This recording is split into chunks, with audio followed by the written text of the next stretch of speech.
totally feel like, kind of the new guy that's been showing up at these races. A lot of big names that I've been racing against, and I've only been on the scene for competitively a year and a half, 2 years maybe. I don't know, I feel like I get power from it, being the underdog or this unknown guy. I was never really good at anything when I was a kid. I was not a gifted athlete at all. And it wasn't until later in my life where I really found my not only competitive nature but true athleticism and started really pushing myself and seeing how far I could go and reach my potential, whatever that might be. So yeah, I feel like I got something to prove. Definitely I feel like the new kid.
Fingers crossed, it's running good right now, but see what happens in a week. There's always some shit that goes wrong. It's just part of having an old car.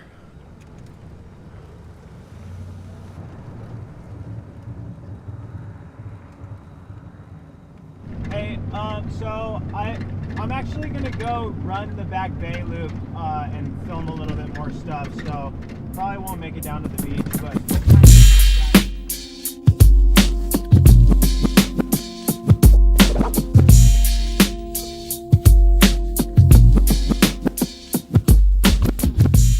Start off with who the fuck am I? Yeah, who the fuck are you? I'm Max Jolliffe. I'm an ultra runner from Newport Beach, California, and been competing in ultra races for the last couple of years and having a lot of fun with it. Long story short, maybe 7 years ago, by accident, I just kind of stumbled into running. I had a couple injuries from skating. I was super out of shape, and I started going to the gym and lifting and kind of getting into fitness, and found myself just gravitating towards all the cardio machines, and I eventually was just going to the gym to run on the treadmill for an hour, sometimes even 2 hours, and I was like, what am I doing with this gym membership? I'm just gonna go run outside. After a couple years of just casual running, signed up for a marathon, totally blew my expectations out of the water with my first marathon, was shooting for 4 hours and ran a 3:27. And that's kind of been my story for a lot of my races. I expect to do whatever I have in my head, some conservative number or placement, and I always show up way bigger than I'm even expecting.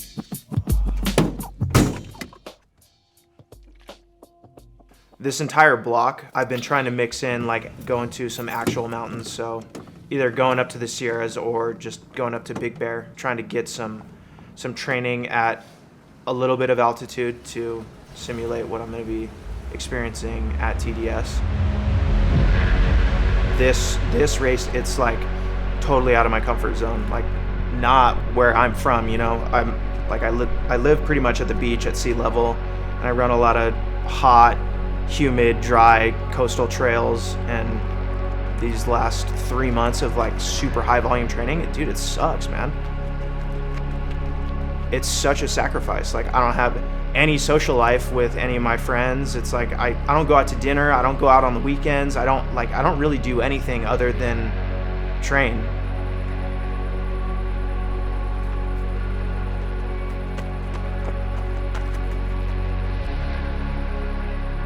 Luckily, my girlfriend's, God bless her heart, she's been very flexible with me leaving to go to the mountains for a weekend, or she'll come with me, or I'm just either gone a lot or just off running, And sometimes I'll do 3 runs in a day. Like I'll wake up and get an hour run in before work, or like a stair climber session, and then go to work and then come home on my lunch break and then do another hour-long run just to go shower real quick, get back to work, and then get off work and then go for another hour or 2 long run. So it's like 3 to 4 hours of my day are just wiped from running.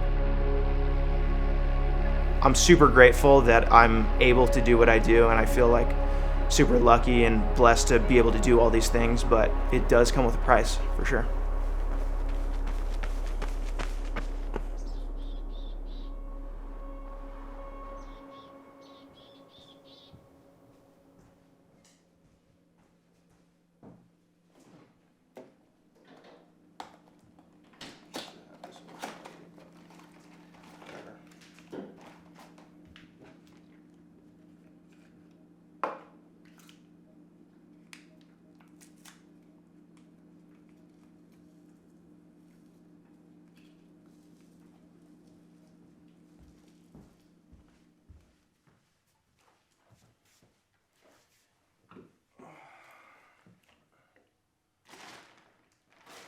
I like to shoot for between 1.2 to 1.5 liters per hour. So you got to think a handheld is half a liter. So I try to carry at least 2. Sometimes I need to carry 3, just depending on conditions, like how hot it is, or if it's a hard effort, I'm probably gonna be sweating more, so carrying more water. But yeah, usually I'll have 500 milligrams of sodium per bottle and be carrying 2 bottles. I lose about 1,000 milligrams of sodium per hour, so it's the 1 sachet of Cadence per bottle is like a perfect ratio for me. The handhelds are just easier to carry. I like just not having layers. I mean, I run shirtless most of the time. We're in California, it's usually pretty hot here in the summer, so just not having an extra layer on your torso kind of just makes it a little more comfortable, not like being super hot or sweaty. So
for that first aid station that you're gonna be probably coming into, these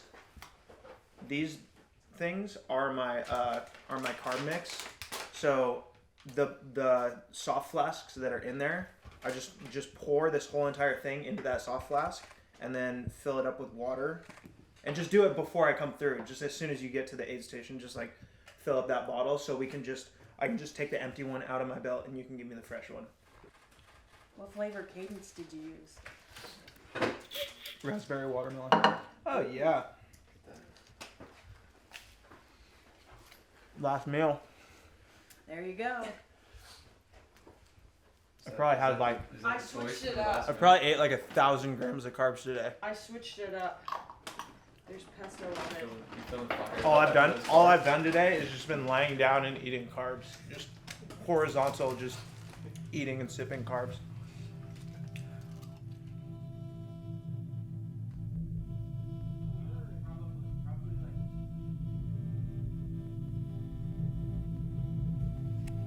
Yeah, I think I have this, background competitiveness to me that I definitely tap into during races. I don't know, man. It's just like you just kind of know that like you signed up for this and this is what it's all about, you know what I mean? And it's just gonna hurt for a little bit, like you're gonna finish if you just push through and had a better result, you'll be so much happier than just kind of giving up out there. Like I'm never gonna give up during a race. There's no quitting in my head. I'll fucking die before I DNF, which is kind of a crazy thing, but I'm straight up, I'm never gonna fucking give up. I used to never have that mindset. Dude, I used to quit all the time. Maybe this whole running thing has unlocked this side of me that I like can get a lot of power from. I mean, now that I think of it, it definitely has, you know? I was never like strong-minded like that. It's taken practice, like years and years of just doing hard things and embracing, pushing myself and really leaning into the fucking tough moments, you know? You know, graduating high school and like I was on a bad path and I fucking got super fucked up on drugs and ended up, you know, getting arrested and going to jail, and my life was just like going down this like really bad path, and I managed to like make some good decisions and like ended up getting sober, and I was able to stay sober for a while and still living kind of like just a shithead, you know, smoking cigarettes, eating unhealthy, like running around being a dumbass, but at least I was sober. And then a little bit after that, like I get a job, you know what I mean? It's just things along the way. It's just growing up, living on my own, and then, you know, getting promoted and working different jobs and getting moved up, and then, you know, finding running and trying to do better, just like constantly trying to not only be a better person, but like push myself to do better and do harder and harder things, and challenge myself and set goals, like set attainable goals and achieve those goals, and then set more goals, and then just like it's just been this progression to like just being who I am now, you know? It wasn't until I found running where I like really started to feel like I was succeeding in like all aspects of my life. It almost like brought everything together for me, which is crazy to think that like running can do that for you, you know? Like something as stupid as running. What a trip.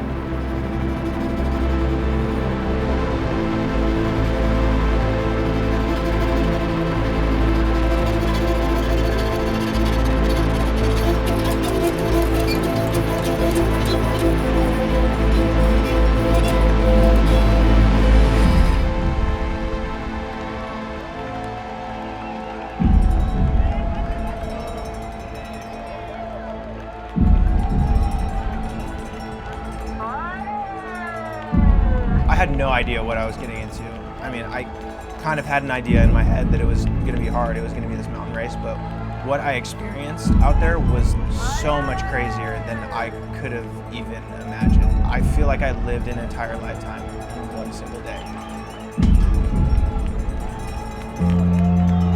I think 2,000 people ran the race, so it was chaos. There was so many people in that start line. Running through the city, everyone cheering, it was rad, and then we started hitting that first climb, and that's when it all started to set in, you know?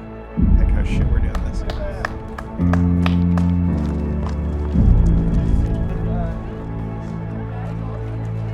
My plan was to just hang like kind of outside the front pack, just within eyesight, within reach of the front guys. And there was probably, I don't know, there was probably 20 guys in that front pack, and I was just kind of hanging off the back, and we got some separation from some of the people a little bit further back. The entire night was just kind of a blur. I mean, it was just like big climb after big climb after big climb, it seemed like. Like, I think maybe by the time the sun came up, it was like I had 10,000 feet of vert in my legs already, yeah, at like maybe mile 20 or 25. Buried my heart in a hole in the ground, with the lights and the roses and the cowards downtown. They threw me a party, there was no one around. They tried to call my girl, but she could not be found.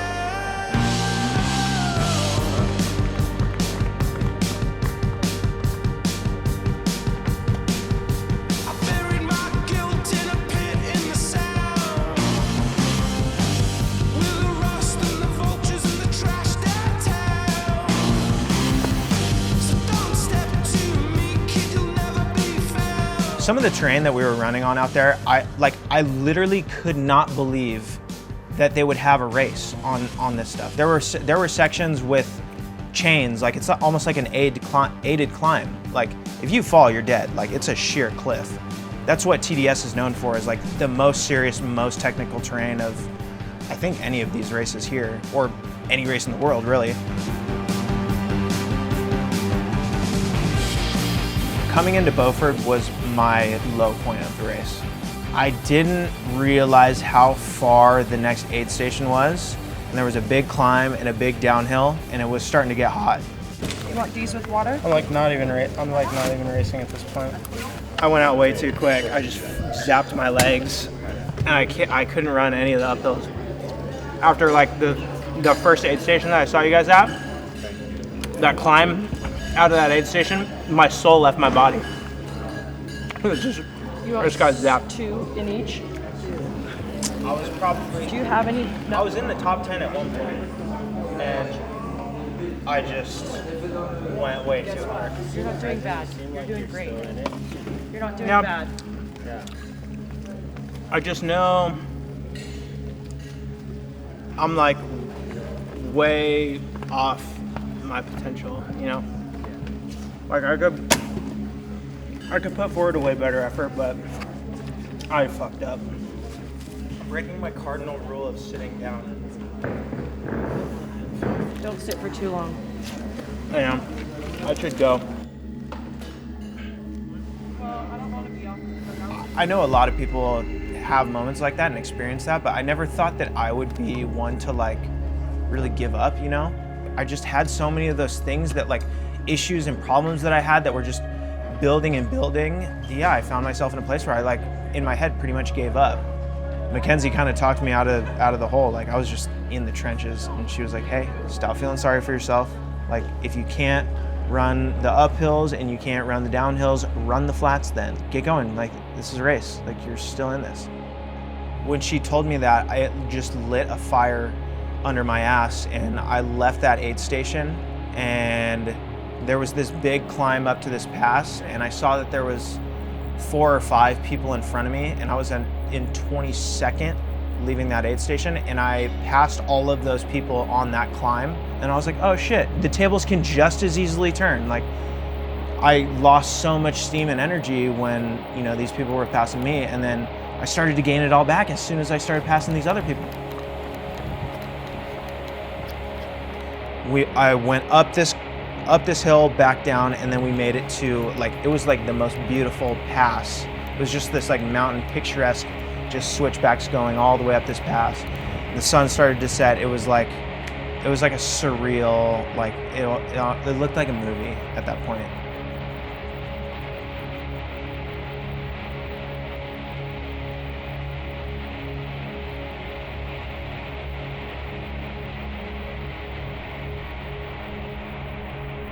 Coming into Chamonix and just having everyone there, like everyone from the Satisfy team was like on the road.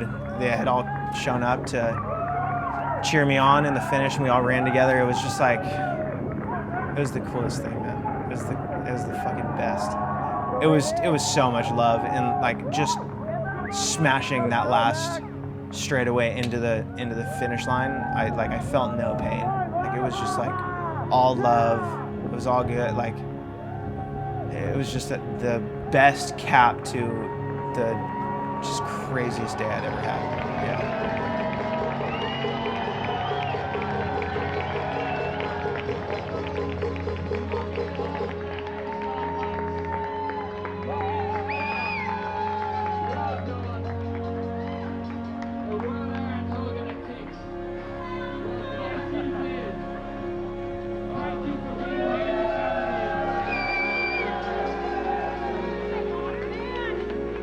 I think the reason why I was like drawn or maybe more excited to do a race like this is it's like way out of my comfort zone. Like this is a totally different universe than what I feel like I'm strongest at, which I guess is, you know, a good thing to do. It'll make me a more well-rounded, better runner in the long run. I guess that's a wrap.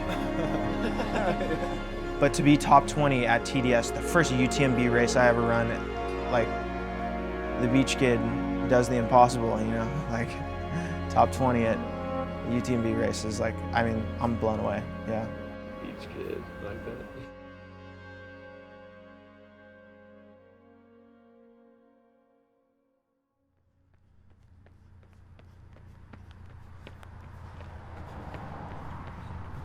Oh, we're clocking a nice 14-minute pace right now.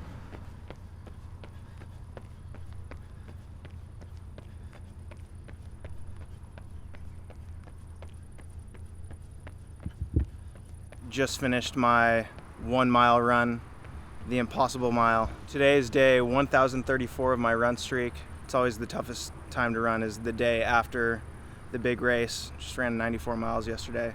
It hurts, it sucks, but you just got to get through it. And yeah, man, just want to keep the ball rolling, and it doesn't stop here with this race. We're just going straight into the next thing, and it's right back to work. So I'm just gonna keep it moving.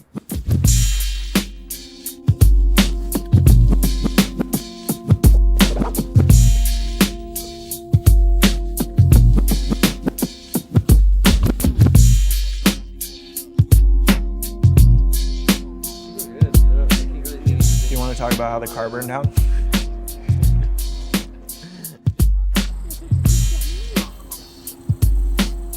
I saw a shit ton of cows. I think I was the closest I've ever been to a cow in my life when I was out there. Like I got to touch them at like multiple points.